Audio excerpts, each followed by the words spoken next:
আসসালামু আলাইকুম ওয়া রাহমাতুল্লাহি ওয়া বারাকাতুহু। প্রিয় দিনী ভাই ও বোনেরা, কেমন আছেন সবাই?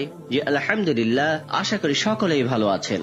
মিশরের কথা, তখন হিজরি ৩য় শতাব্দী, মুহাম্মদ ইবনে জারির রহমাতুল্লাহি আলাইহি, মুহাম্মদ ইবনে খুজাইমা রহমাতুল্লাহি আলাইহি, মুহাম্মদ ইবনে নাসর রহমাতুল্লাহি আলাইহি ও মুহাম্মদ ইবনে হারুন রহমাতুল্লাহি আলাইহি এর 4 বন্ধু মিশরে হাদিস সংগ্রহ করতে এসেছেন। 4 জনের নামই মুহাম্মদ এবং 4 জনেই পরবর্তী সময়ে বিশ্ববিখ্যাত মুহাদ্দিস হয়েছেন।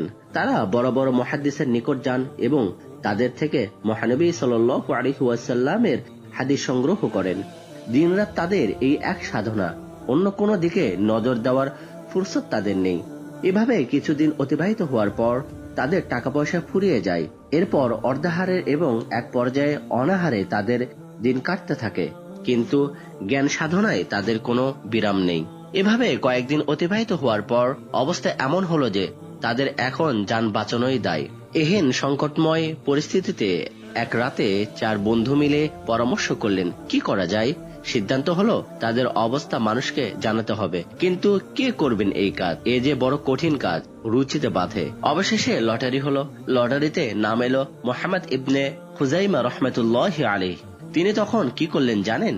হ্যাঁ, তিনি মানুষের কাছে হাত না পেতে নামাজে দাঁড়িয়ে গেলেন এবং সকল মাখলুকাতের রিজিক দাতা আল্লাহ পাকের দরবারে প্রার্থনা জানাতে লাগলেন।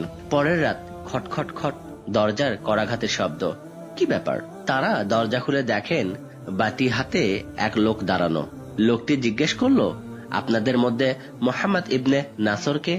বন্ধুরা দেখিয়ে দিলেন আসমানি সাহায্য।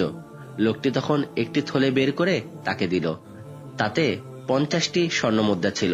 দ্বিতীয়বার সে জিজ্ঞেস করলো, আপনাদের মধ্যে মুহাম্মদ ইবনে জারিরকে? অপর বন্ধুরা তাকে দেখিয়ে দিলেন। তাকেও 50টি স্বর্ণমুদ্রার একটি থলে দেওয়া হলো।